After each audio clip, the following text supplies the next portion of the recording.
तो इस कहानी की शुरुआत में हम देखते हैं ये मैनर को, और इस जगह यानी ये मैनर के बाहर हम अब बैठे हुए देखते हैं एक लड़के को जिसका नाम था शिवशियान। परंतु क्योंकि हमें ऐसे नाम याद नहीं होते तो हम इसे आदित्य बुलाएंगे। आदित्य एक्चुअली इस पुरानी दुनिया में मॉडर्न वर्ल्ड से आ गया था, यानी वो एक्चुअली इस जगह से बिलोंग नहीं करता था और अब बस अनजान व्यक्ति की बॉडी के अंदर था। पर खैर फिर भी आदित्य के पास इस बॉडी की भी सारी यादाशें मौजूद थी कि आदित्य ये फैमिली के हेड के एक नाजायज औलाद थे, एक डरपोक और कमजोर औलाद, और उसे बिना कोई माँ के बड़ा होना पड़ा था और ना ही उसके पास हक था ये फैमिली का नाम लेने का। और ये फैमिली के सभी ही हेड्स उसे अपनी नजरों में सिर्फ एक निकम्मा मानते थे, और उससे ज्यादा ऐसे लॉन्गिया नेशन में जहाँ पर मार्शल ताकत को सबसे ज्यादा माना जाता था, आदित्य के शरीर के अंदर उस ताकत को कल्टीवेट करने के लायक स्पिरिचुअल रूट्स तक भी मौजूद नहीं थी, यानी वो अपने शरीर तक को भी ताकतवर नहीं कर सकता था। और इतनी सारी बुरी किस्मत के इकट्ठे होने के बाद उसे एक ऐसा नमूना माना जाता था जिसे कोई कमजोर भी आकर बुली कर सकता था। और ये पिछला आदित्य नदी में डूबकर मरने ही वाला था कि उसी पल ये नया वाला आदित्य उसके शरीर में जाग उठा। और खैर इन सभी यादाशों को देखता हुआ आदित्य सोच रहा था कि अगर वो अब इस बेकार बॉडी में जाग ही चुका है तो उसे आगे क्या करना चाहिए कि तभी उसके पीछे से एक आदमी आता है और उसे पकड़ता धकेलता पूछता है, ओ चूजा है यहाँ पर क्या कर रहा है? अपनी उस निकम्मी माँ के बारे में तो नहीं सोच रहा जो न जाने अब किसके साथ रंगलियां मना रही होगी। और तभी बाकी भी कुछ और आदमी उसकी माँ का मजाक उड़ाते हुए इकट्ठे हो जाते हैं कि यहाँ तो वो पक्का बहुत से बंदों के साथ होगी, या तो पहले से वो इस दुनिया से टपक गई होगी। कि तभी उन्हें आदित्य की जुबान से एक गाली सुनाई देती है, जिसे सुनने के बाद कुछ पलों के लिए किसी को भी यकीन नहीं हुआ था कि इस बंदे की उनके सामने कुछ कहने की हिम्मत हुई थी, जिससे उन्हें लगने लगता है कि शायद ये बस उनका भ्रम था कि आदित्य अपना मुंह उठाता उन्हें बताता है, लगता है कि तुम्हारे कान के शायद बहुत ही ज्यादा छोटे हैं, तो मैं एक बात तुम्हें साफ साफ कहता,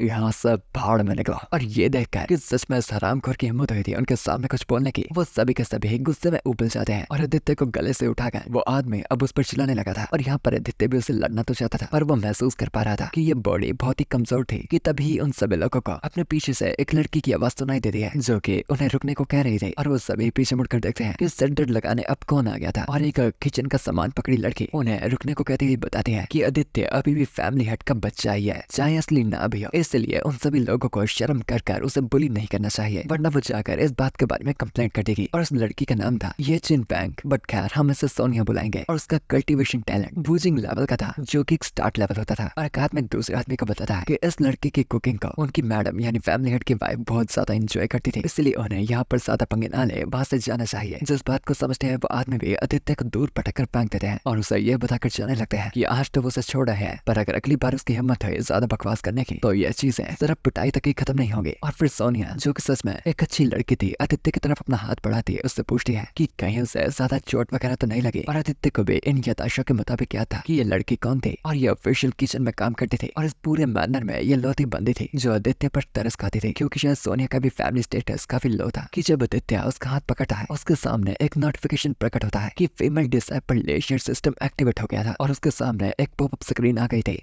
जिसमें उसे बता रखा था कि उसे फीमेल डिसाइपल्स को इकट्ठा करना था, और जैसे ही वो अपनी काबिलियत पर अच्छे काम करेंगे आदित्य को उनसे एक्सपीरियंस पॉइंट्स मिलेंगे, जिससे उसके और उसके डिसाइपल का लेवल ग्रो अप होगा, और वैसे ही वो डिसाइपल्स और स्किल्स को इकट्ठा कर पाएगा। और फिलहाल के वक्त वो सिर्फ एक डिसाइपल को इकट्ठा कर सकता था। और फिर आदित्य भी इस चीज के बारे में ज्यादा नहीं सोचता, क्योंकि उसके साथ इतना बड़ा कांड तो पहले से ही हो गया था, तो फिर वो एक सिस्टम स्क्रीन के बारे में ज्यादा क्यों ही सोचता। और सोनिया भी देखती है फालतू में ऊपर ही देखी जा रहा था जैसे हवा में अंकुर लगे थे। और आदित्य नोटिस करता है कि अगर उसे एक फीमेल डिसाइपल चाहिए तो उसके सामने एक मौजूद तो थी। और फिर वो सोनिया से पूछता है कि क्या वो उसकी चेली बनना चाहेगी, जिस बात से सोनिया साफ पूछती है कि कल्टीवेशन टैलेंट तो उसका ज्यादा था और डिसाइपल वो उसे बनने को कह रहा था। पर खैर क्योंकि वो एक अच्छी लड़की थी वहां से जाने से पहले वो उसे बता देती है, मुझे समझ तो नहीं आया कि तुम्हारा मतलब क्या था, पर अगर तुम्हें इस बात से अच्छा लगता है तो मैं तुम्हारी फीमेल डिसाइपल बनने को रेडी हूँ। और फिर उसे ये बताकर कि वो काम करने को चाह रही है वो वहां से चुपचाप चली जाती है। और आदित्य को नोटिफिकेशन आते हैं कि पहली फीमेल डिसाइपल को पाने के बाद उसके रिवॉर्ड में उसकी स्पिरिचुअल रूट्स को एक्टिवेट कर दिया गया था। और जिस पल सोनिया किचन में जाकर कुकिंग करेगी आदित्य को एक्सपीरियंस पॉइंट्स मिलना शुरू हो जाएंगे, जो सहारे वो ताकतवर बनेगा। और यहाँ पर सोनिया किचन में अंडे वगैरह और कुकिंग वगैरह कर रही थी, क्योंकि उसका काम एक कुकिंग का था। और बाहर खड़े आदित्य को भी एक्चुअली में सोनिया के बस एक काम करने से ही एक्सपीरियंस पॉइंट्स मिल रहे थे। और यहाँ पर किचन में बाकी देख रहे थे कि सोनिया 3-3 बंदों का काम अकेली संभाल रही थी। पर खैर जिससे बाकियों का भी फायदा हो रहा था, क्योंकि उन्हें ज्यादा काम नहीं करना पड़ रहा था, क्योंकि जैसे उन्हें एक्सपीरियंस पॉइंट्स मिल रहे थे आदित्य के साथ साथ सोनिया की भी कुकिंग स्किल्स बहुत ही ज्यादा बढ़ रही थी। और वैसे ही दोनों का लेवल पावर लगातार बढ़ता जा रहा था और यहाँ बाहर आदित्य एंट्री लेवल तक पहुंच गया था और अब वो फॉलोइंग लिस्ट में से कुछ स्किल्स में से एक स्किल को चूज कर सकता था, जैसे हॉबी के तौर पे करने के बाद उसका लेवल और ज्यादा बढ़ेगा। और वहाँ पर काफी फालतू सी हॉबीज थी, तो इसलिए वो आंख बंद कर कोई भी एक रैंडम हॉबी को चूज कर लेता है। और फिर टाइम बाद हम उसे देखते हैं फिशिंग करते वक्त,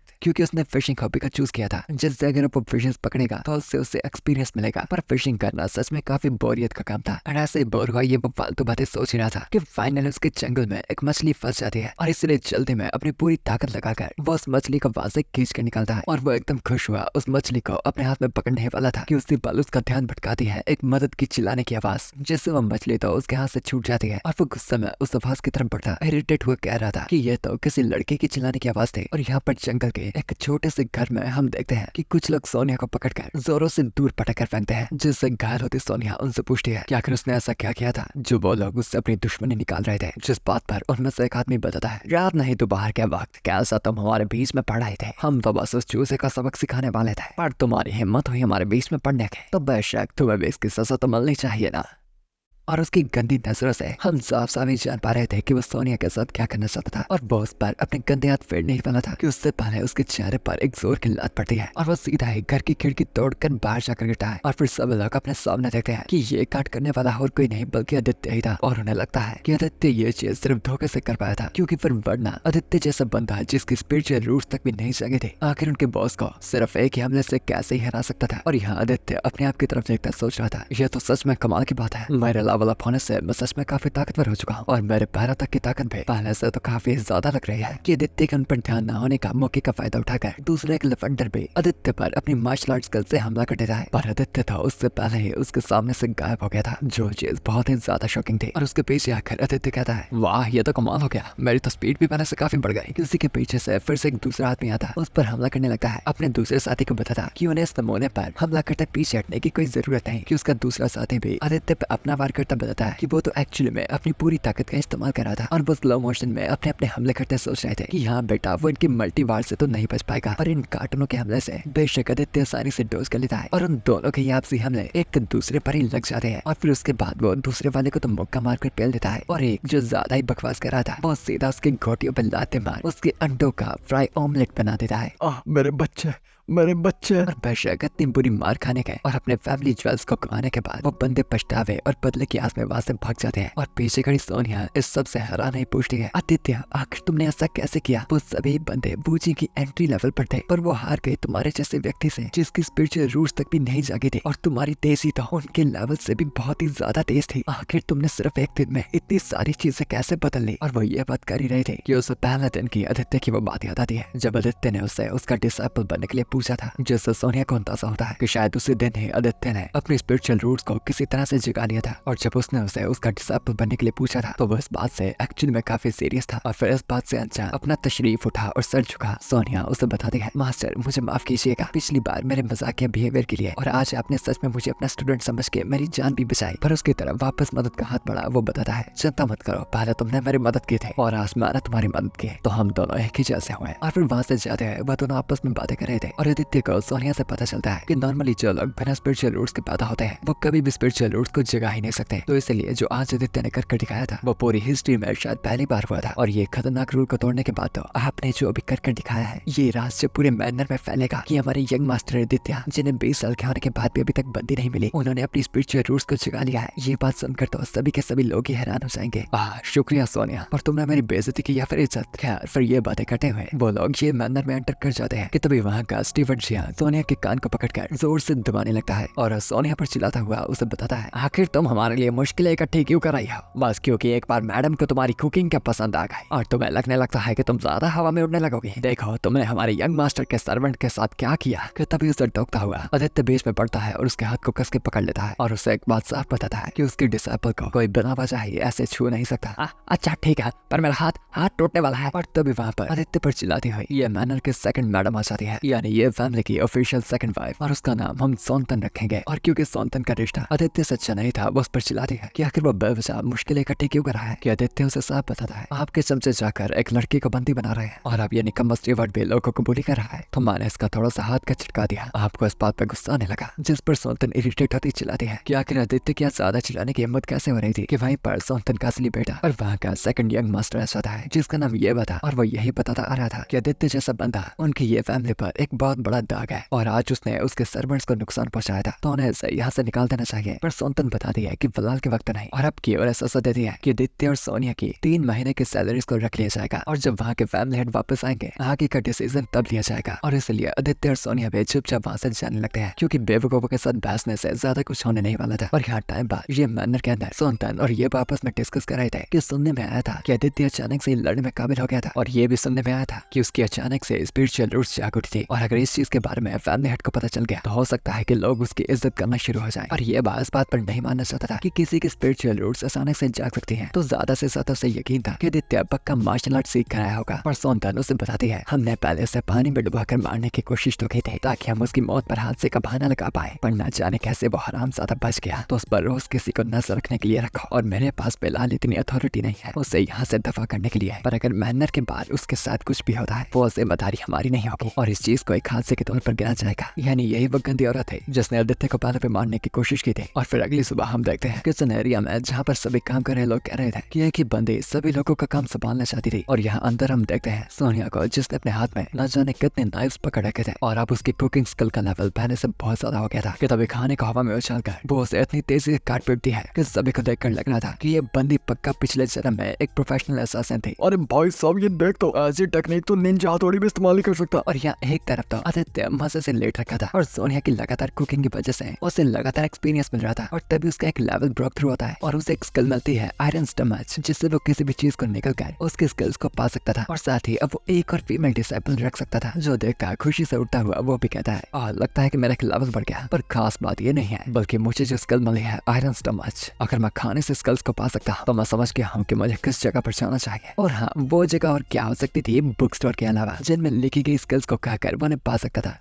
और अब आदित्य एक बुक स्टोर के अंदर आ जाता है जहाँ पर अलग अलग मार्शल आर्ट्स की टेक्निक रखी थी और वहाँ का ओनर आदित्य का स्वागत करता बताता है कि आखिर ये फैमिली का यंग मास्टर आज यहाँ पर क्या लेने आया था। और आदित्य उसे बताता है कि वो उस दुकान पे मौजूद सबसे शक्तिशाली टेक्निक चाहता था। और आदित्य की जुबानी ये बात सुन वो दुकान का ओनर भी सोचने लगता है हाँ ये बंदा इस चीज का क्या करेगा, मैंने सुना था कि इसके स्पिरिचुअल रूट्स तक भी नहीं खुले, तो आखिर ये मुझसे टेक्निक क्यों मांग रहा है। पक्का जब पिछली बारी पानी में डूबा था इसके दिमाग में तब का ज्यादा पानी भर गया होगा। और फिर वो ओनर अपनी बेटी को कहता है वहाँ पर एंट्री लेवल बूचिंग टेक्निक लाने के लिए। और फिर हम उस ऑनर की बेटी को देखते हैं जिसका कल्टीवेशन इस वक्त बूचिंग स्टेट पे था और उसके नाम को स्नेहा मानकर चलते हैं। और जैसा उसका बाप कहता है वो बिल्कुल वैसी टेक्निक लाकर सामने रख देती है, जिसे देखकर आदित्य बताता है कि उसे यहाँ की सबसे ताकतवर टेक्निक चाहिए थी, न कि ये कमजोर सी टेक्निक। जिस पर चिड़ती स्नेहा बताती है कि अगर आदित्य अगले 5 सालों तक तो वो भी एकदम कमाल की चीज हो जाएगी। पर जब आदित्य टेबल पर सिक्के रखता है बेशक उसकी हिम्मत के सामने दुकान का ऑनर एकदम पिघल जाता है और अब एकदम अपना एटीट्यूड बदल से पूछता है अच्छा तो आपको ये चीज चाहिए थी यंग मास्टर, जाओ स्नेहा हमारी सबसे शक्तिशाली टेक्निक को लेकर आओ। और स्नेहा बिल्कुल वैसा ही करती है और वहाँ से सबसे शक्तिशाली टेक्निक को लाते। वो चिढ़ती हुई एक बात बता रही थी कि जहाँ तक उसे याद था आदित्य एकदम निकम्मा और नाकाबिल था जो इस टेक्निक्स को कभी भी मास्टर नहीं कर सकता। और उसे वो 1 AM की टेक्निक देती। वो बताती है अगर इस टेक्निक को तुम अपने मरने से पहले हासिल कर पाए और अगर उस पल तक मैं जिंदा रही तो मुझे ढूंढने आ जाना, फिर मैं अपनी लातों को हवा में कर अपने सर को पानी में डुबो के रखूंगी, वो भी खुले बाजार में। खैर पर ऐसा कभी भी होगा नहीं। जो बात से आदित्य भी खुश था कि उसे कुछ अलग सा देखने को मिलेगा। और वो शॉपकीपर को बताता है कि ये चीज स्नेहा ने वादा की थी तो उन सभी को इस चीज को याद रखना था क्योंकि वो अभी अभी इस टेक्निक को मास्टर करने वाला था। कि तभी आदित्य उस टेक्निक के स्क्रोल को पूरा घुमाकर अपने मुंह को पूरा बड़ा सा खोलकर उसे सीधा ही बीच में धेस डालता है, जिससे शॉप का ओनर एकदम हैरान था कि माना दुनिया में अलग अलग फैटिश और शौक होते हैं पर टेक्निक का स्क्रोल मुंह में लेना ये कैसा शौक था। और कुछ ही पल में आदित्य उस स्क्रोल को निकल लेता है, जिससे स्नेहा को रियलाइज हो गया था कि आदित्य की टेक्निक तो उससे भी कमाल की थी क्योंकि ये सब कुछ होने के बावजूद भी आदित्य उन्हें ऐसा खुश दिख रहा था जैसे उसने अभी कोई चॉकलेट खाई हो। और कुछ पल बाद उसके साथ भी कुछ अजीब सा होने लगा था। इतना सही तो नहीं लग रहा, मेरी एबिलिटी काम तो कर रही है ना। कि तभी अचानक ही उसके शरीर में कुछ होता है और अचानक ही उसके शरीर से एक अजीब सा ऑरा निकलता है और उस ताकत को स्नेहा और शॉपकीपर दोनों महसूस कर पाते हैं कि उसे एक ही पल में आदित्य उनके सामने से गायब होकर उठता है। और उसकी स्पीड तो बहुत ही ज्यादा हो गई थी कि वो फ्लैश और स्पाइडरमैन का मिक्सचर बन गया था कि कभी वो तेज तेज टाउन का चक्कर लगाने लगता तो कभी बंदरों की तरह इधर उधर छलांगे मारकर लोगों की छतों को तोड़ना और फिर वापस से पूरी शुभ यात्रा कर वो उसी दुकान में वापस वापस आ जाता है और शॉपकीपर भी हैरान होता चिल्लाता है। उसकी माँ का, इसने तो कर दिखाया। अब तो अगर मुझे कोई ये भी बोलेगा संतरे आसमान से गिरते, मैं मान लूंगा। और स्नेहा भी आकर बताती है कि सच में वो अपनी शर्त को हार गई थी और वहाँ मार्केट में नीचे एक पानी की बाल्टी को रखा जाता है और शॉपकीपर स्नेहा को बता रहा था कि उसे ऐसा करने की कोई भी जरूरत नहीं है। आखिर भले ही वो शर्त हार गई है तो क्या हुआ, ये करने की क्या जरूरत है। जिस पर स्नेहा उस पागल को पूछती है, अगर बातें ऐसी कर रहे हो तो फिर मेरे पैरों को भी छोड़ दो। और वहाँ पर इकट्ठे लोग भी बातें कर रहे थे कि कैसे स्नेहा एक बिना स्पिरिट रूट वाले बंदे से शर्त हार गई थी। और सुनने में आया था कि वो बंदा एक्चुअली में एक ताकतवर टेक्निक को एक ही मिनट में सीख गया। और यहाँ पर आदित्य अपना सर पानी में डूबने वाली स्नेहा के पास आकर उसे रुकने को कहता बताता है कि मैं तुमसे एक सवाल पूछना चाहूंगा, क्या तुम्हारी कोई भी हॉबीज है या फिर तुम्हारे पास कोई स्पेशल स्किल्स वगैरह है। और उल्टी हवा में टंगी स्नेहा को ये बात समझ नहीं आती कि आखिर ऐसे टाइम पर आदित्य उससे ये बात क्यों पूछ रहा था। और फिर कुछ पल बाद पूरा सीधा होकर स्नेहा उसे बताती है कि वो कोई मार्शल आर्टिस्ट तो नहीं है पर उसे लिखना और पेंटिंग करने काफी अच्छे से आती है, जो बात आदित्य के लिए काफी थी। और वो उसे बताता है तो क्या तुम मेरी चेली बनना चाहोगी, और अगर तुम हाँ करती हो तो मैं आज के इस शर्त के बारे में भूल जाऊंगा। जिस पर स्नेहा पूछती है, ठीक है तो फिर तुम मुझे कौन सी मार्शल टेक्निक सिखाओगे। नहीं, मार्शल टेक्निक तो कोई नहीं सिखाऊंगा, बस अपनी राइटिंग और पेंटिंग पे ध्यान देना। क्या अजीब मास्टर मिला मुझे। खैर, और अब अपनी दूसरी चेली को प्राप्त करने के बाद आदित्य जंगल से जाता हुआ बातें कर रहा था कि उसने ज्यादातर बुक्स को पहले से बचा लिया था, पर स्किल का कूल डाउन सच में बहुत ज्यादा था, जिससे उसे ज्यादा स्किल्स पाने के लिए वेट करना पड़ेगा। और पर वो अपना मुंह खोलकर एक और किताब का स्क्रॉल बना उसे खा लेता है कि न जाने उसे कोई अजीब सा एहसास महसूस हो रहा था कि उसके पीछे हम देखते हैं एक अजीब से मॉन्स्टर व्यक्ति को, जो कि न जाने क्यों कुंफू पांडा का ताइलंग लग रहा था। और वो सस्ता ताइलंग आदित्य पर वार करता है, सामने की सारी जमीन को तहस नहस कर देता है। और दूर ही जंगल में इस चीज को देखते हैं हम देखते हैं येबा और उसके साथ है एक आदमी को। और वो आदमी येबा को बता रहा था कि जिस मॉन्स्टर को उसने हमला करने के लिए भेजा था वो वूचिंग की माइनर स्टेज पे था, जिससे बिना स्पिरिट रूट का बंदा कभी भी नहीं हरा सकता। और येबा के साथ ये बंदा डीमन सप्रेशन डिवीजन का वार्डन था, जिसका वूचिंग लेवल थोड़ा हाई था। और येबा बताता है कि वो बहाना लगाएंगे कि एक डीमन ने आजाद होकर आदित्य को मार दिया था और फिर वार्डन चैन ने सही टाइम पर पहुंचकर उस डीमन को संभाल दिया था। और वो ये बातें कर ही रहे थे कि उनके पीछे से एक आवाज से पूछती है, तुम दोनों के प्लान तो काफी सही है पर आखिर इसमें मना कौन है। और वो दोनों ही जगदम है, आदित्य को अपने पीछे देख डर जाते हैं और उससे अपनी दूरी बना लेते हैं। और वार्डन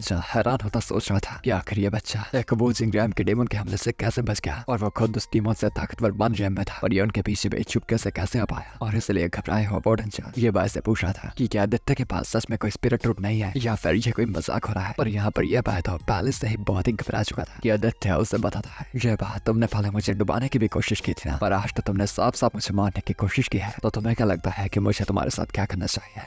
और ये बात जो कि एकदम घबरा रखा था डर से चिल्लाता पूछता है कि आखिर वो वूचिंग लेवल का डीमन कहाँ पर गया। जिस पर वार्डन उसे इशारा देता सामने देखने को कहता है। और ये बाकी था ये देखकर हालात और भी टाइट हो गए थे कि आदित्य ने उस डीमन को इतने कम पलों में पहले से हरा दिया था। और अब वार्डन भी समझ गया था कि आदित्य एक्चुअली में ताकतवर था, इसलिए वो खुद जाकर उस पर हमला करने को टूट पड़ता है ताकि फिर आदित्य को मारकर इस बात को दबाया जा सके। और उसके हमले को आसानी से ढोस कर आदित्य बताता है, तो तुम वन रियम में हो तो तुम्हें हराने के बाद तो मुझे काफी अच्छा खासा एक्सपीरियंस मिल जाएगा। पर वार्डन उस पर लगातार मुख्य चला था बता रहा था कि कुछ दिनों का वेकन बंदा कभी भी उसका लेवल तक नहीं पहुंच पाएगा, जो पाने में कईयों को तो 10 साल से भी ज्यादा लग जाते हैं। पर खैर उसकी बातें जितनी बड़ी थी उतने उसकी ताकतें नहीं, क्योंकि आदित्य उसके आ रहे हर एक हमले को आसानी से रोक लेता है और उल्टा एक जोर का मुक्का उसके मुंह पर दे मारता है, जिससे वार्डन एक ही पल में दूर पटक कर गिरता है। और अब एकदम हैरान हुआ सोचने लगता है, आराम साथ ये मैंने मुझे बताया था कि इस आदित्य के पास सिर्फ मार्शल आर्ट्स की स्किल्स हैं, पर यह तो मेरे सामने भी इतना ज्यादा ताकतवर है, यह सिर्फ वेकने की नहीं हो सकते।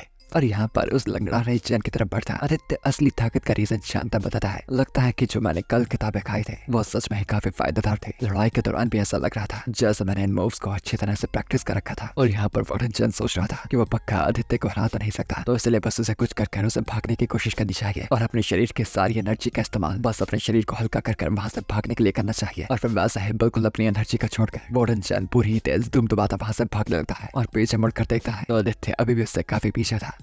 मैं एक ही पल में से इतना आगे आ गया, तो अगर ये चूजा तेज भी हुआ ये कम से कम मुझे नहीं पकड़ पाएगा। पर उसे पल आदित्य उसके पीछे से गायब हो सीधा ही उसके सामने आकर खड़ा हो जाता है। वार्डन की पटकर हाथ में आ जाती है और भागते हुए हवा में ही उसका सर पकड़ आदित्य अपनी खाई गई किताब से एक और कमाल की स्किल का इस्तेमाल करने का सोचता है और फिर उस ताकतवर स्किल का इस्तेमाल कर वो उसके सर को जोर से जमीन में धीस देता है। और ये हिट तो बहुत ही ज्यादा जोर की थी कि वार्डन कुछ भी कर वहां से भाग तक भी नहीं सकता था। तब उसके पास बचने के लिए एक स्किल बच रखी थी, वो था बातों को घुमाने की। और बिल्कुल बिल्कुल वही घटना वो आदित्य को बताने लगता है। और मेरे छोटे आका मुझे माफ कर दीजिए, और साथ ही साथ शायद आपको पता ना हो पर मैं गवर्नमेंट का ऑफिशियल में से हूँ, अगर आपने मुझे मार दिया तो आप भी मुश्किल में आ सकते हैं। जिस पर आदित्य भी कहता है मतलब तुम सरकारी हो, इसका मतलब तो यही हुआ ना कि तुम काफी अच्छे इंसान हो जिनका काम हमारी रक्षा करने का होता है। और यही कहकर अगले पल आदित्य उसके सामने से गायब हो गया था और उसके औरत तक को भी वहाँ से गायब होता देख बोर्डन जन को कुछ पलों की उम्मीद आती है कि शायद सच में ही वो उससे घबराकर भाग गया था, पर उसके अगले पल ही वो अपने सामने किसी के खड़े होने के एहसास को महसूस करता है और सर को ऊपर कर वो देखता है कि वो आदित्य ही था जिसने अपने हाथ में उसी टाइगर डीमन के क्लोज पकड़े हुए थे। और बोर्डन जन शायद समझ गया था कि आदित्य का शायद प्लान था उसकी मौत का बाद में सारा नाम उस डीमन पर लगाने का, और इसलिए डरा हुआ वो चिल्लाने लगता है। बेवकूफ क्या करने की सोच रहा है, मुझे मारने के बाद तुम्हें सिर्फ मुश्किलें सहनी पड़ेगी, और ये बात मैं तुम्हारे भले के लिए बोल रहा हूँ। और कुछ समय आदित्य उसे बताता है तुम अपने आप को ऑफिशियल बुलाते हो और तुम इस कत्ते येबा के साथ काम कर रहे थे और एक मासूम को मारने की कोशिश, और बिल्कुल येबा के प्लान की तरह ये माना जाएगा कि डेमन ने तुम्हें मार दिया था और फिर मैंने आकर डेमन को मार दिया, तो तुम्हें तुम्हारा शुक्रगुजार होना चाहिए। और फिर अगले पल का इंतजार न करता वो उसे मार देता है। और यहाँ पर येबा जो कि भाग कर घर आ गया था अपनी माँ सौतन को सारी बातें बता देता है कि कैसे कैसे क्या हुआ था और उनका प्लान फेल हो गया था, पर क्योंकि वो पहले ही वहां से भाग गया था उसने लड़ाई का अंत खुद की नजरों से नहीं देखा था कि जब ये वहाँ अपने घर की खिड़की से बाहर देखता है वो देख पाता है कि जहाँ पर चैन होना चाहिए था वहाँ खड़ा था आदित्य, जिससे पता लगता था कि बोर्डन चैन को उसने हरा दिया था और अब ये वक्त भी उससे सावधानी रहना पड़ेगा। और एकदम डरे है ये वक्त का चेहरा इस वक्त चूज है आम से भी ज्यादा बुरा दिख रहा था, पर उसकी माँ सौतन उसे शांत करती बताती है कि अगर सिर्फ ये बा आदित्य के स्पिरिचुअल रूट्स को चुराने के बाद अच्छी तरह अपने आप को ट्रेन करता तो आज वो टूरियम तक पहुंच गया होता और आज उसे इसने कमर से डरने की जरूरत भी नहीं होती, जिससे शायद पता लगता था कि आदित्य के पीछे स्पिरिचुअल रूट्स ना होने का कारण भी शायद यही दोनों थे। और ये अपनी माँ को बताता है कि उसने पहले से अथॉरिटीज को रिपोर्ट कर दी थी तो गवर्नमेंट जल्द ही मर्डर के केस में आदित्य को पकड़ लेगी, पर सौतन इस बात पर बताती है कि आदित्य ने पहले से ही डेमन सप्रेशन डिवीजन में बात की थी और उन्हें ये बताया था कि वार्डन चा डेमन द्वारा मारे गए थे और वार्डन चा के शरीर के ऊपर उन क्लॉज का निशान देखकर इसी बात का ही सबूत बनता था। और उन्हें एक बात तो यहाँ पर कंफर्म हो गई थी कि उसने अपनी स्पिरिचुअल रूट्स को भी चुका लिया था और ऊपर से उसके पास एक अलग ही तरह का टैलेंट था, तो उन्हें जितनी जल्दी हो सके उतनी जल्दी आदित्य को अपने रास्ते से हटाना पड़ेगा उससे पहले वो और भी ताकतवर हो जाए। और सौतन ने अब ये कोई काम किया था 24 घंटे किसी एक व्यक्ति को आदित्य पर नजर रखने के लिए, और वैसा ही ये भी कर रहा था। और यहाँ पर आदित्य एक बाल्टी में कुछ मछलियां डाले उन्हें ही पकड़ने की कोशिश कर रहा था क्योंकि सिस्टम उसे फिशिंग से एक्सपीरियंस देगा, पर सिस्टम में ये थोड़ी ना लिख रखा था कि उसे तालाब से ही मछलियों को पकड़ना होगा, और इसी चीज को वो कंफर्म करना चाहता था। और बिल्कुल एग्जैक्टली वही होता है, जब उस बाल्टी से भी अपनी मछली को पकड़ता है उसे 4 एक्सपीरियंस पॉइंट्स मिल जाते हैं। और यहाँ पर यह वो आदमी भी जाकर उसे बताता है कि आदित्य सारा दिन बस टाइम पास करता था या फिर दुकान से मछलियां खरीद कर उसे बाल्टी में डालकर पकड़ता था, और ना ही वो कोई सीक्रेट ट्रेनिंग कर रहा था और ना ही ताकतवर बनने के कोई अलग तरीके का इस्तेमाल, जिस बात से चिढ़ता गुस्से में यह बात चिल्लाता है आखिर ये कैसे दुविधा, जब मैं कुछ नहीं करता तो मेरा प्रोग्रेस आगे क्यों नहीं बढ़ता, और जब ये कुछ नहीं करता तो इसकी ताकत इतनी जल्दी कैसे बढ़ाई है।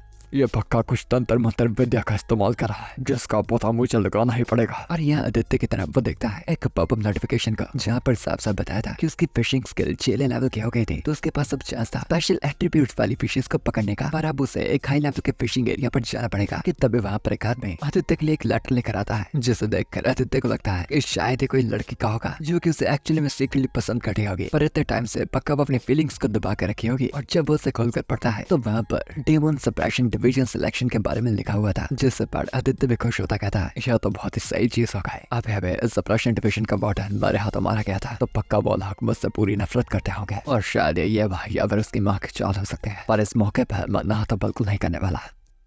और फिर टाइम बाद हम आदित्य को सोनिया के साथ बैठे देखते हैं जो कि उसे बता रही थे कि डेमन सप्रेशन डिवीजन सिलेक्शन जल्द ही आने वाली थी, तो फिर आखिर मास्टर बिना कोई ट्रेनिंग या प्रैक्टिस किए बस आराम से बैठे क्यों हुए थे जबकि उन्हें फिलहाल के वक्त ट्रेन होना चाहिए था। पर आदित्य बताता है क्या तुम्हें सच में लगता है कि मेरी फैमिली स्टेटस के साथ ये लोग मुझे इतना अच्छा मौका देना चाहेंगे, और जब कोई बात सच में बहुत ही अच्छी लगती है तो हमें हमेशा जान कर रखना चाहिए कि उसके पीछे कोई चाल हो सकती है। जिस बात पर सोनिया एग्री तो करती है पर पूछती है कि आखिर मास्टर फिर से पागलों की तरह हवा में अपनी उंगलियां क्यों कर रहा है, कि आदित्य उसे बताता है कि उसे इतना तो नहीं पता कि आखिर डेमन सप्रेशन डिवीजन में उसे किस तरह के विरोधी से लड़ने के लिए मिलेगा, पर एक बात तो पूरी पक्की थी कि उसे भी बिल्कुल तैयार होना पड़ेगा कि तभी आदित्य को नोटिफिकेशंस आते हैं कि सोनिया का कुकिंग टैलेंट बढ़ गया था और उसका स्पेशल टैलेंट भी चेक किया था, और अगर आदित्य सोनिया को वो टेक्निक सिखा देगा तो सोनिया अपने बनाई गई डिशेस में एक अलग तरह की एनर्जी को डाल पाएगी जिसे खाने से यूजर के सभी स्टैट्स वगैरह बढ़ सकते हैं। पर आदित्य इस बात से कंफ्यूज था कि आखिर उसे सोनिया को ये स्किल्स देनी कैसे थी कि तभी ऊपर हवा में उसे एक चमक सी रोशनी दिखाई देती है जिसे आदित्य पकड़ सकता था, तो ये एक तरह का स्किल पॉइंट की तरह था जिसे उसे सोनिया के अंदर डालना था। पर खैर ये चीज बोलने में काफी अजीब हो जाएगी, तो बस आदित्य चुपचाप उस स्किल पॉइंट को लेकर सोनिया के सर पर लगा देता है, जिससे सोनिया के पास वो एबिलिटी चली जाती है। पर सोनिया को अपने मास्टर की ये हरकत बिल्कुल भी समझ नहीं आती और वो शर्माती पूछती है कि आखिर मास्टर ये क्या अजीब सी हरकतें कर रहे थे कि तभी जोर एस बेस आदित्य ने उसके दिमाग में डाली थी। वो धीरे धीरे कर अचानक से सोनिया सीखने लगती है और अगले पल आदित्य देखता है कि सोनिया उसकी सीट से गायब थी और वो वहाँ से भागती जाती बताती है, मास्टर मेरे दिमाग में न जाने क्यों अलग अलग रेसिपीज आ गई, मुझे फटाफट इन्हें बनाना पड़ेगा उससे पहले मैंने भूल जाऊं। और यहाँ दूसरी तरफ उसे नोटिफिकेशंस आते हैं कि स्नेहा की स्किल्स भी काफी बढ़ रही थी और अब वो ऐसे स्क्रॉल्स को बना सकता था जिनमें स्पेशल इफेक्ट्स होंगे और इन स्क्रॉल का इस्तेमाल कर वो बिना नोटिस हुए इधर उधर जा सकता था। और आदित्य तो सच में लकी था क्योंकि उसके डिसाइपल्स सच में बहुत ही मेहनती थे और फिर उसका सब सिस्टम भी खुल जाता है जिससे अब उसके डिसाइपल्स अपनी क्रिएशंस को शेयर कर सकते थे और आदित्य की इन्वेंटरी में सेव कर सकते थे। और फिर अगले दिन उस डेमन सब्रेशन जगह में जाने से पहले आदित्य अपनी दोनों ही चेलियों को बुलाकर उन्हें बाय करता है और एक्चुअली में उन दोनों ने उन्हें अपनी अपनी क्रिएशंस बनाकर दी थी जिसे आदित्य ने पहले इस सिस्टम में स्टोर कर लिया था। और स्नेहा और सोनिया आपस में बातें कर रही थी कि सच में उन्हें जो मास्टर मिला था वो सभी से ही अलग और एक अजीब सा बंदा था। और फिर आदित्य पहुंच जाता है डेमन सब्रेशन डिवीजन में जहाँ एंट्रेंस पे उससे वही रिकमेंडेशन लेटर मांगा जाता है जो कि उसकी ओर भेजा गया था। और आदित्य का लेटर देखकर उसका नाम पढ़कर वो सभी लोग जान जाते हैं कि यह तो वही हरामजादा था जिसके कुछ टाइम पहले स्पिरिचुअल रूट्स भी एक्टिवेट नहीं होती थे। और आदित्य वहाँ पर इकट्ठे हुए सभी लोगों से आ रहे उसके लिंक टेंट को साफ साफ महसूस कर पा रहा था कि वो सभी के सभी लोग ही उसके बारे में सिर्फ बुरा भला सोच रहे थे और वो सभी उसे यहीं पर मारना तक भी चाहते थे। पर खैर बने गए रूल्स की वजह से ऐसा नहीं कर सकते थे। और आदित्य भी अपने मन में सोच रहा था कि ये बार उसकी मां ने पक्का इन लोगों को खबरें बता दी होगी। और भले इस वक्त डेमन सप्रेशन डिवीजन के पास उसके खिलाफ कोई भी पक्का सबूत तो नहीं था, पर यह बात तो पक्की थी कि वो पूरी डिवीजन का ही दुश्मन बन चुका था। और तभी वहाँ पर आवाज आती है कि यंग मास्टर लियान आ चुके हैं और फिर सभी लोगों का ध्यान उस सहायक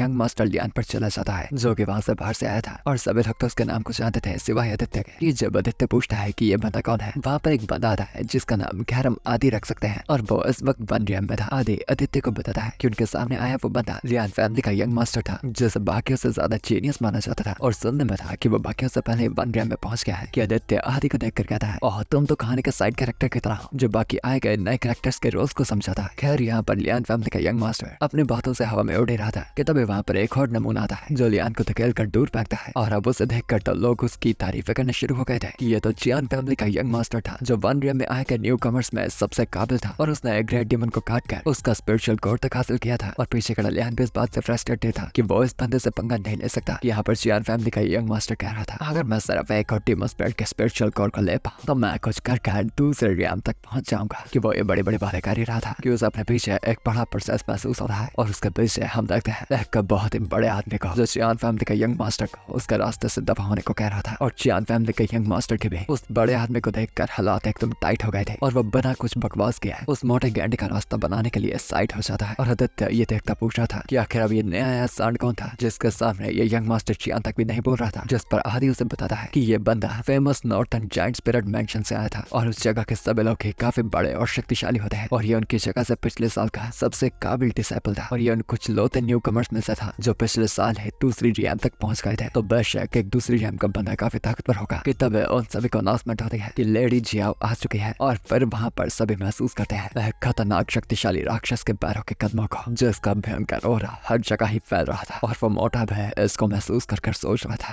इतना भयंकर ओरा आखिर ये चीज किसकी ताकत हो सकती है, क्या ये एक ग्रेट डेमन है। और यहाँ पर आदित्य भी महसूस कर पा रहा था कि ये प्रेशर एक्चुअली में बहुत ही भयंकर था जिसे वो तो संभाल पा रहा था। पर उसके सामने ही खड़े हुए आदि के एकदम बुरे हाल हो गए थे कि वो उसे इस नए व्यक्ति के बारे में बताने की हालात तक में भी नहीं था। कि वहाँ पर फिर आदित्य देखता है कि उनके सामने एक बहुत ही विशाल व्हाइट टाइगर मौजूद था जो कि थर्ड रियम का ग्रेट डेमन था। और इतना तो सभी जानते थे कि थर्ड रियम कितनी ज्यादा ताकतवर होती है। और उसी के ऊपर वो ध्यान से देखता है कि एक लड़की उस भयंकर डेमन की सवारी कर रही थी। और फिर हम उस सुंदर सी लड़ी को देख पाते हैं जिसने न जाने क्यों अपनी आंखों को ढक रखा था और लाल से कपड़े डाल रखे थे। और सिपाहियों एक बात याद रखना, जो डाले रंग लाल वो बिस्तर में करते कमाल। खैर वो लड़ी थी जिहाओ यूही जो जिहाओ फैमिली की डेमन मास्टर ब्लड लाइन में थे और वो इस वक्त सेकंड ईयर में थे। पर खैर हम इस लड़ी को बुलाएंगे मुस्कान। और सभी लोग उस डेमन से डरे भागने लगते हैं जिसकी मुस्कान सवारी कर रही थी। और सामने खड़े मोटे के तो एकदम हालात टाइट हो गए थे जब वो थर्ड रियम का डेमन बेस उसे सूंघने के लिए उसके नजदीक बढ़ता है। पर फिर चुपचाप उसे सूंघकर अपनी राह पे आगे बढ़ जाता है। और वो मोटा नीचे डरा बस सोच रहा था, इतना खतरनाक डीमन बीस्ट आखिर इस औरत ने उसे कैसे पाल लिया? और आदित्य पीछे से नजारा देखता सोच रहा था कि जिस छोटे टाइगर से वो लड़ा था वो इस शेर के सामने तो कुछ भी नहीं था, और अगर ये ग्रेट टाइगर चाहे तो वो इस वक्त हर एक जगह को अकेले तबाह करने की शक्ति रखता है। और अब क्योंकि आदि भी होश में आ गया था, आदित्य उससे पूछता है तो ये जिहाओ फैमिली की लेडी कौन है जो इतने भयंकर एक ग्रेट टाइगर डीमन को पाल सकती है? जिस बात पर आदि उसे बताता है ये साउथर्न एरिया की खतरनाक जिहाओ फैमिली है जिनकी ब्लड लाइन बहुत ही घातक है। इनके पास डेमन मास्टर स्पिरिचुअल ब्लड है जिसकी मदद की बदौलत ये दुनिया में कोई भी मौजूद रियल बीस्ट को कंट्रोल करते हैं। और कहा तो जाता है कि इनकी फैमिली का हेड बहुत ही खतरनाक है जो एक 10th रैंक के फीनिक्स बीस्ट की सवारी कर सकता है। और कहा तो जा रहा था कि टाइम के अकॉर्डिंग उनकी ब्लड लाइन काफी कमजोर पड़ रही थी जब तक इस लड़की का जन्म न हुआ जिसने जिहाओ फैमिली की ब्लड लाइन को फिर से ताकतवर बना दिया। और इस आए गई लेडी को अपनी जनरेशन का एक बहुत बड़ा जीनियस माना जाता है। और आधे उल्टी उल्टी बातें करता कहता है जरा सोचो तो सही, ये सुंदर होटी पक्का भविष्य में 10 रैंक की ग्रैंड मास्टर बनेगी। अगर मेरे जैसे बंदे के साथ शादी हो जाए हमारे बच्चे कितने ताकतवर होंगे उसकी वजह से, पर फिर भी उससे मजे तो मुझे आएंगे ना। और फिर आदित्य वहाँ देखता है कि उस रैंक एरिया के अंदर तो बहुत से लोग इकट्ठे हुए थे और वहाँ पर हर जगह पर अलग अलग टाइप की बुद्धा टाइप की मूर्तियां लगा रखी थी। और आदित्य को समझ नहीं आता कि आखिर इन मूर्तियों का यहाँ पर काम क्या था। जिस बात पर आदि बताता है कि कहा तो जाता है कि हर एक मूर्ति के अंदर डिवाइन पावर है जो नजदीकी डीमंस को यहाँ से दूर रखती है। जिस पर आदित्य पूछता है कि क्या इस दुनिया में इंसान डीमंस और इमोर्टल्स मिलकर रहते हैं? जिस पर आदि बताता है कि मिलकर तो कोई नहीं रहता और इमोर्टल्स का उसे पता नहीं, पर इंसानों और डीमंस के बीच में आपस में काफी दुश्मनी है। और आदित्य एकदम कंफ्यूज था कि आखिर उससे कौन सी डीमन केव के अंदर जाना था। जिस पर आदि बताता है कि उन्हें मेन ऑफिसर के पास जाकर अपनी रैंक को चेक करवाना था। उसके बाद तुमने अपनी रैंक के मुताबिक ही उसी रैंक के डीमन केव में जाना पड़ेगा। जैसे 1 रैंक के लोग 1 रैंक में जाएंगे और सेकंड के सेकंड में। और फिर वहाँ पर आदित्य मुस्कान की तरफ इशारा करता पूछता है कि क्या ये लड़की इस वक्त सेकंड रैंक में जा रही थी? पर आदि ये देखता हैरान होता चलाता है कि नहीं, ये बावली लड़की सेकंड रैंक में नहीं बल्कि सीधा ही 3rd रैंक में जा रही थी जो कि एक बहुत बड़ी पागलपंती थी। वेल, सिपाहियों कहा था ना मैंने, लड़की जो डाले कपड़े लाल कर दे बवाल। खैर, पर अब ये कितने कर मजे हमें दे पाएगी, मेरा मतलब कितने कर शक्तिशाली ये होगी। ये मुस्कान को लेवल 3 की केव में जाते देखते हैं। डीमन सप्रेशन डिवीजन के आदमी भी बातें कर रहे थे कि क्या ये चीज सच में सीरियस थे कि भले ही एक व्यक्ति जीनियस था पर वो अपने से एक लेवल ज्यादा की केव में एंटर कर रहा था जो चीज सबसे ज्यादा रिस्की होती थी। पर दूसरा आदमी पहले को बताता है कि जिहाओ फैमिली ब्लड लाइन के ये बंदी सेंचुरीज में पैदा होने वाली जीनियस है और उसने अपनी ब्लड लाइन को पूरी तरह से प्राप्त किया था और ये पक्का अपनी बाउंड्री के लिमिट्स के पार जा सकती है और एक हाई लेवल के डीमन को मार सकती है। और आज आए गए सभी न्यू कमर्स में से मुस्कान वो लौटी थी जो ये चीजें करने के काबिल थे। और आदित्य और आदि भी इन बातों पर मुस्कान की तारीफ कर रहे थे। और आदि बताता है कि वो दोनों ही मुस्कान की बराबरी के बिल्कुल नहीं है और क्योंकि वो दोनों ही लेवल 1 पे थे तो उन्हें फटाफट 1 रैंक की डीमन केव में जाना होगा। डीमन सप्रेशन के आदमी बताते हैं कि आदित्य भी वहाँ से 3rd रैंक की डीमन केव में जाएगा क्योंकि उसके लिए यही लिखा गया है। पर आदित्य की चिंता में आदि आगे आता बताता है ऑफिसर आपको कोई गलती हुई होगी, आदित्य भी मेरी तरह लेवल 1 में है और उसे यहाँ से 3rd रैंक में भेजना ये तो साफ साफ मौत का, ये तो बस साफ साफ उसे उसकी मौत की तरफ भेजना हुआ। पर यह बात सुनता कि उस समय डीमन सप्रेशन का वो आर्मी अपनी तलवार को बाहर निकालता बताता है ऑर्डर्स के खिलाफ कोई नहीं जा सकता और जो भी न्यू कमर डीमन सप्रेशन डिवीजन के ऑर्डर को नहीं मानेगा उसे यहीं पर मार दिया जाएगा। और आदित्य भी बीच में पड़ता बताता है कि उन्हें आदि पर चिल्लाने की कोई भी जरूरत नहीं है क्योंकि अगर डीमन सप्रेशन चाहते हैं तो वो उस 3rd रैंक की केव में जाने को भी रेडी था और वो भी बिल्कुल वहाँ से 3rd रैंक की केव की तरफ बढ़ने लगा है। और सभी लोग सच में बातें कर रहे थे कि आखिर डीमन सप्रेशन डिवीजन क्या चाहती थी जो एक 1 रैंक के बंदे को 3rd रैंक की केव में भेज रहे थे। और सभी को पहले ही अंदाजा हो जाता है कि पक्का आदित्य का इन डिवीजन वालों के साथ बिल्कुल अच्छा रिश्ता नहीं होगा और वो बस आदित्य को मरवाना चाहते थे। और मुस्कान भी आदित्य को सेम उसके जैसे 3rd लेवल की डीमन केव में जाते देखते कहते हैं जहाँ इसके साथ जबरदस्ती हुई है इस बंदे की हिम्मत की दाद देनी पड़ेगी जब बिना डरे मेरी बराबरी की केव में जा रहा है। पर अब शायद इसकी फैमिली को बस इसकी मौत का नोटिस ही जाएगा। और बस ही अलग अलग राहों से वो दोनों ही 3rd रैंक की केव में अलग अलग एंटर कर जाते हैं। और वहीं डीमन केव के अंदर मौजूद हम देखते हैं कुछ अजीब से रैट मॉन्स्टर्स को जो आपस में बातें कर रहे थे कि उन्हें कहीं से तो किसी इंसान की स्मेल आ रही थी जो अभी सिर्फ 1 रैंक में ही था। तो इसलिए उन्हें फटाफट बाकी फोर्सेस को बुलाकर उसे ढूंढना था कि वहीं पर एक स्क्रॉल का इस्तेमाल कर आदित्य भी छुप रखा सोच रहा था। स्क्रॉल की वजह से मैं छुप तो काफी अच्छे से पाया हूँ पर फिर भी इन रेड डीमंस के नाक और कान काफी तेज है तो मुझे बस इनसे छुपने के लिए टाइम टू टाइम अपनी लोकेशन चेंज करनी होगी। और वहीं पर वो अपनी इन्वेंटरी में देखता है सोनिया का बनाया गया ढेर सा खाना जिन्हें खाकर उसे एट्रीब्यूट बूस्ट मिलेगा और जितना वो खाएगा उसके एट्रीब्यूट्स उतने ही ज्यादा बढ़ जाएंगे। तो वो डिसाइड करता है फटाफट अपने स्टैट्स को बढ़ाने का। और अब 4 दिन बाद लगातार वो खाना खाकर अब उसका अटैक, डिफेंस और स्पिरिट एनर्जी पहले से 50-50% बढ़ गए थे और फिलहाल की इतनी ही लिमिट थी। और अब वो 2 रैंक में आ चुका था और साथ ही नोटिफिकेशन आता है कि सोनिया एक मास्टर शेफ बन चुकी थी और आगे का कुकिंग एक्सपीरियंस पाने के लिए उसे हायर ग्रेड के इंग्रेडिएंट्स चाहिए होंगे। और साथ ही स्नेहा का स्टेटस भी बढ़ गया था और उससे भी हाई क्वालिटी का पेपर का इस्तेमाल करना होगा और भी एक्सपीरियंस पाने के लिए। और अब आदित्य जानता था कि अब वो भी ज्यादा देर तक अपनी ताकत को नहीं छुपा सकता। पर प्रॉब्लम ये थी कि इस वक्त वो 2 रैंक में था और बाहर ये छोटे रैट मॉन्स्टर्स भी कम से कम भी 2 रैंक में पक्का थे। तो वो डिसाइड करता है कुछ टाइम के लिए वहीं रुक कर पास उसी मौजूद पानी में फिशिंग कर कुछ और एक्सपीरियंस प्राप्त करने का। ये एक तरफ वो रैट मॉन्स्टर्स अपने सामने आ रहे विरोधी यानी मुस्कान की तरफ लगातार तेजी से हमले करते हैं, पर न जाने क्यों वो रैट मॉन्स्टर देखता है कि उसी का ही साथी मुस्कान को बचाने के लिए बीच में आ रहा था और वो अपने साथी से पूछता है कि आखिर वो इस इंसानी औरत की मदद क्यों कर रहा था। कि फिर मुस्कान की नजरों से वो देख पाता है कि एक्चुअली में किसी तरह से मुस्कान ने एकदम उसके साथी को माइंड कंट्रोल कर रखा था। वो उसके साथी को अपने इशारे में चला रही थी। वो डीमन रैट समझ जाता है कि ये बंदी पक्का डीमन कंट्रोल ब्लड लाइन से थी और तभी उसी रैट के पीछे से उसके ही बाकी कुछ और साथी आकर उसे मार देते हैं। कि यहाँ पर मुस्कान पर हमला करने के लिए वहाँ पर एक नहीं दो नहीं बल्कि बहुत ही सारे रैट मॉन्स्टर्स का झुंड आ जाता है और यहाँ पर मुस्कान को उनका भी कोई डर नहीं था और फिर अपनी आंखों की पट्टी को उतारती वो अपनी शरिंगन का गेंजित्सु या फिर कहूँ अपने डीमन ब्लड लाइन टैलेंट का इस्तेमाल कर फिर से उन रैट्स पे कंट्रोल पाकर उनकी आपसी लड़ाई करवाना शुरू हो जाती है। और अब एकदम बबला बैठे वो रैट मॉन्स्टर्स बस लगातार आपस में एक दूसरे पर वार कर एक दूसरे को मार रहे थे और उनकी लड़ाइयों को देखते मुस्कान कहती है इनके जैसे 2 रैम के डीमंस को संभालना काफी आसान है कि मुझे बिल्कुल मेहनत तक भी नहीं करनी पड़ेगी। तभी उसके रास्ते पर रोकती हुई उसे पीछे से एक आवाज आती पूछती है तो तुम्हारी नजरें हमें कंट्रोल कर पाती है ना, तो फिर आप बताओ कि तुम हम जैसे अंधे मॉन्स्टर्स पर कैसे वार करोगे। और ये बात करने वाले वो दोनों सेकंड लेवल के एकदम अंधे डीमंस थे और उन दोनों भाइयों में से एक जगदम मुस्कान के पीछे आ जाता है और अपने लंबे लंबे पंचों से वार करता। वो मुस्कान को अपने एक ही बार में मारना चाहता था कि मुस्कान फिर से अपनी पट्टी को उतारती फिर से अपनी एबिलिटी का इस्तेमाल करती उस मॉन्स्टर की तरफ ध्यान से घूरती है कि वो अंधा मांस बताता है तुम्हारी ब्लड लाइन का टैलेंट हम पे काम नहीं करेगा क्योंकि हम अंधे हैं, तुम्हारी नजरों में नहीं देख सकते और बस तुम्हारे एहसास को महसूस कर सकते हैं। और वैसे ही अपनी बात के मुताबिक और लगातार मुस्कान पर तेजी से वार करता है और वैसे ही अगले पल महसूस कर पाता है कि मुस्कान का कटा सर उसके पंचों के बीच में था। वो उसे बताता है ब्लड लाइन का टैलेंट सच में काफी ही निकम्मा है, सही कहा ना मेरे भाई। और उसके पीछे से उसे अपने भाई की नहीं बल्कि मुस्कान की आवाज पूछती है कि क्या उसे सच में लगता है कि वो मारी गई। और अगले पल वो अंधा चूहा ध्यान से महसूस करता है कि उसके पंचों के बीच में मुस्कान का नहीं बल्कि उसके भाई का ही सर था जिसे उसने ही खुद मार दिया था। और मुस्कान उसे बताती है आखिर तुम्हें क्यों लगता है कि अगर तुम अंधे हो तो मैं तुम्हें कंट्रोल नहीं कर सकती। क्या तुम्हें सच में लगता है जी हाँ, फैमिली की डीमन कंट्रोल ब्लड लाइन इतनी कमजोर है। और अब गुस्सा में अपने आप को बुलब्रेन समझता वो अंधा चूहा मुस्कान पर तेज से हमला करने को बढ़ता है क्योंकि उसे लग रहा था कि मुस्कान को सिर्फ बड़ी बड़ी बातें और साथ ही बस दिमाग के साथ खेलना ही आता है। और वैसा ही अपने लगातार बड़े पंचे घुमाकर वो मुस्कान के शरीर को पूरी तरह से चीर डालता है। तो क्या हुआ अगर तुम्हारे पास ब्लड लाइन का टैलेंट है, क्योंकि अगर मैं तेज हूँ तो मैं तुम्हें जल्दी काट सकता हूँ। पर उसका फायदा नहीं था क्योंकि वो पहले से ही मुस्कान के गेंजित्सु के अंदर था और एक्चुअली में उसने अपने आप को ही काट लिया था और उसके खुद कई वारों से वहीं पर उस अंधे डीमन के चित्र बिखर जाते हैं। और यहाँ पर मुस्कान के इन सभी के सभी रैट डीमंस को खत्म करने में कुछ खास मेहनत तक भी नहीं लगी थी और वो बिल्कुल रानियों की तरह अपनी मंजिल की तरफ बढ़ रही थी। और अब मुस्कान वैसे अपनी मंजिल की तरफ और आगे बढ़ती रहती है और एक पहुंच जाती है अजीब सी जगह पर और अपने सामने देखने पर वो पाती है वुल्फ ब्लड को जो कि 3 रैम का डीमन था और वो यहाँ के मॉन्स्टर्स का लीडर था जिसे हराकर मुस्कान इस डीमन केव को पार कर सकती थी। और वो वुल्फ ब्लड जिसके हाथ न जाने क्यों इंसानों जैसे थे मुस्कान को बताता है क्या तुम वो लड़के हो जिसने मेरे साथियों को मारा है। वो लोग 2 रैम के डीमंस थे पर तुमने फिर भी आसानी से इतने सभी को मार दिया। मैं समझ सकता हूँ कि तुम्हें जीनियस क्यों कहा जाता है, पर डीमन सप्रेशन डिवीजन ने तो मुझे कहा था कि मुझे एक आदमी को मारना है पर तुम तो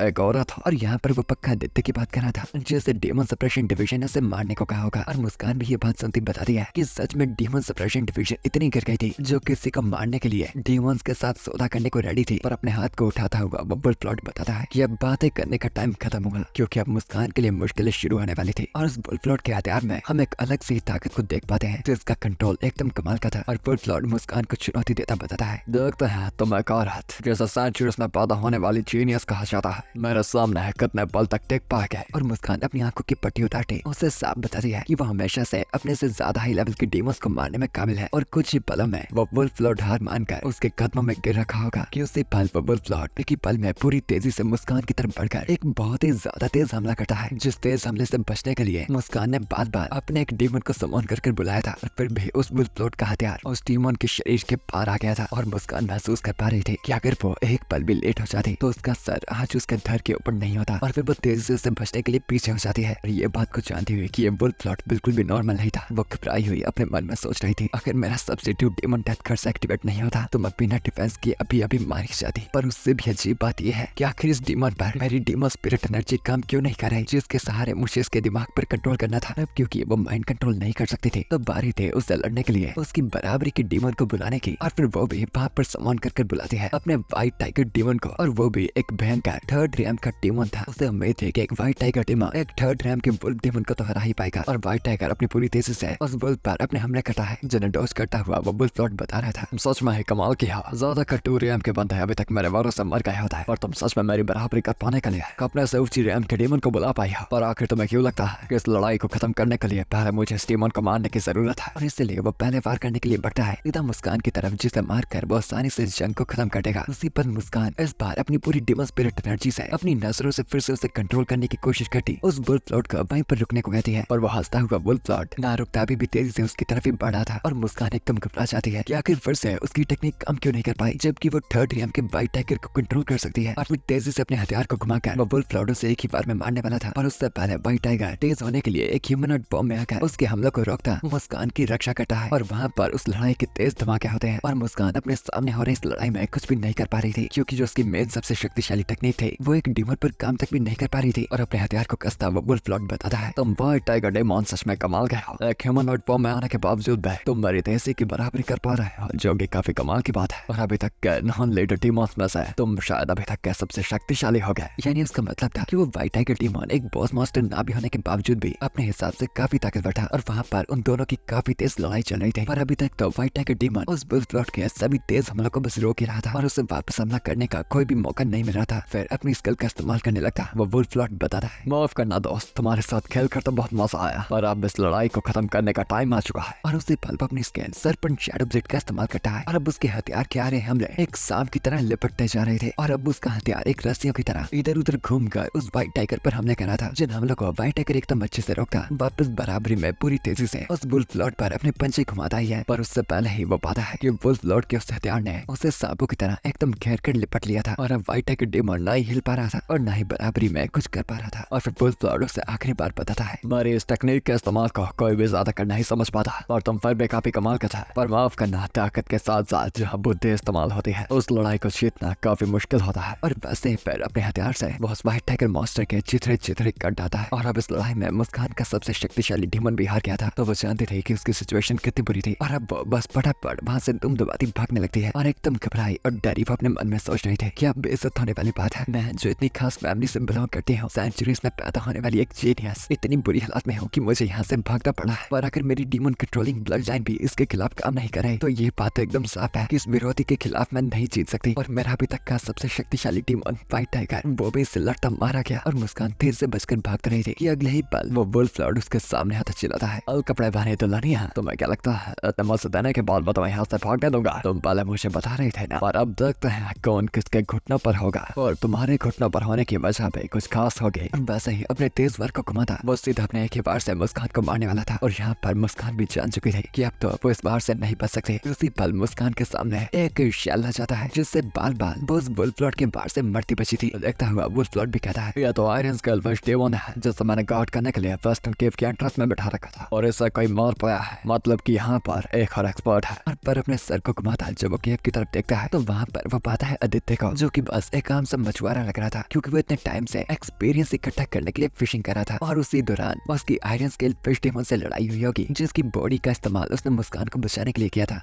और फिर हमें थोड़े टाइम बाद का सीन दिखाया जाता है और 3 रैम की केव के बाहर खड़े लोग देख रहे थे कि उस 3rd रैम की केव से कोई बाहर निकल आ रहा था। और सभी लोग एकदम हैरान थे कि क्या सच में लेडी जिहा इतनी कमाल की थी कि वो एक 3rd रैम की डेमन केव को पार कर पाई थी। और वैसे ही सच में उनकी उम्मीदों के मुताबिक उस केव से बाहर निकलते मुस्कान ही आई थी। और सभी लोग उसे देखते बातें कर रहे थे कि सच में मुस्कान तो कमाल की थी, तभी तो उसे अपनी ब्लड लाइन का जीनियस कहा जाता था। और सभी बातें कर रहे थे कि मुस्कान के साथ जो 1 रैम का बंदा गया था वो कहीं भी नहीं दिख रहा था, और पक्का वो पहले ही मारा गया होगा, क्योंकि वैसे भी ये माना जाता था कि उस के पास पहले कोई स्पिरिचुअल रूट तक भी नहीं थी। तो अचानक ही अवेकन होने के बाद बेशक उसका लेवल बाकी 1 रैम के बंदों से भी कम का होगा। और यहाँ डेमन सप्रेशन के बंदे भी आपस में बातें कर रहे थे कि उनका प्लान उसे मरवाने का एकदम परफेक्ट किया था, और जो भी उनकी डेमन सप्रेशन डिवीजन के खिलाफ जाएगा वो बेशक उसे किसी न किसी तरह से मरवा ही देंगे। तभी मुस्कान उसके की तरफ झुकते चिल्लाते हुए कहते हैं, मास्टर आदित्य, आपकी डिसाइपल मुस्कान आपकी जीत के लौटने का वापस स्वागत करती है। और ये देखते हुए सभी लोग शौक हो जाते हैं कि आखिर मुस्कान ये क्या कर रहे थे, और आखिर वो केव की तरफ देखते क्यों झुक रहे थे, और ऊपर से सबसे बदतर बात, आखिर वो कमजोर आदित्य को अपना मास्टर क्यों बुला रहे थे। डेमन सप्रेशन के बंदे भी आपस में बातें करने लगते हैं। आखिर जिहा फैमिली की यंग लेडी जिसका एटीट्यूड हमेशा इतना ज्यादा था, वो अचानक ऐसी अजीब बातें क्यों कर रही थी। तभी जब वो अपने सामने देखते हैं डेमन केव के अंदर से बहुत ही भयंकर ऑरा महसूस हो पा रहा था, और उन्हें लगने लगता है कि शायद अंदर का डेमन किसी तरह से इस केव की सील को तोड़ रहा था और उसी ने ही पक्का मुस्कान को हराया होगा। और तभी केव के अंदर से उन्हें उस वुल्फ लॉर्ड का भयंकर चेहरा दिखता है, और वो सभी घबरा जाते हैं कि वो 3rd रैम का बॉस मास्टर किसी तरह से सील को तोड़कर बाहर आ गया था और डेमन सप्रेशन के कार्स भी चलाते कहते हैं। ये तो थर्ड केव का बुल प्लॉट है और ऊपर से ये ताकतवर लीडर मॉन्स्टर है। फटाफट सभी को लड़ने के लिए तैयार करो क्योंकि हम बहुत ही मुश्किल में पड़ने वाले हैं। कि तभी उन्हें चेहरे से आदित्य की आवाज सुनाई देती है जो उस भेड़िए के मास्क को उतारता हुआ उन्हें अपना चेहरा दिखाता बताता है, अरे माफ करना, मैं बस इस मास्क को टेस्ट कर रहा था, कैसे पता था कि इतना ज्यादा कंफर्टेबल होगा। और उसी के सामने झुकी है मुस्कान उससे पूछती है, मास्टर आखिर आप अपने इस डिसाइपल की ट्रेनिंग को कब शुरू कर पाएंगे। और सभी लोग हैरान होते हैं। सच में पहले बैम नहीं हुआ था, बल्कि सच में मुस्कान आदित्य को अपना मास्टर बुला रही थी। और सभी लोग अभी भी मानना नहीं चाहते थे कि आखिर एक 1 रैम का बंदा 3rd रैम की डेमन केव से आखिर बिना बिल्कुल घायल हुए कैसे बाहर आ सकता है। और देखता एक डेमन ऑपरेशन का घर पे घबराया और कंफ्यूज सोच रहा था, आखिर ये कैसी मुसीबत है जो भी मैं अपनी आंखों के सामने देख रहा हूँ। उस बात का कोई मतलब नहीं बनता, पर फिर भी आखिर इस बात का मैं क्या करूँ। मुझे नहीं पता इस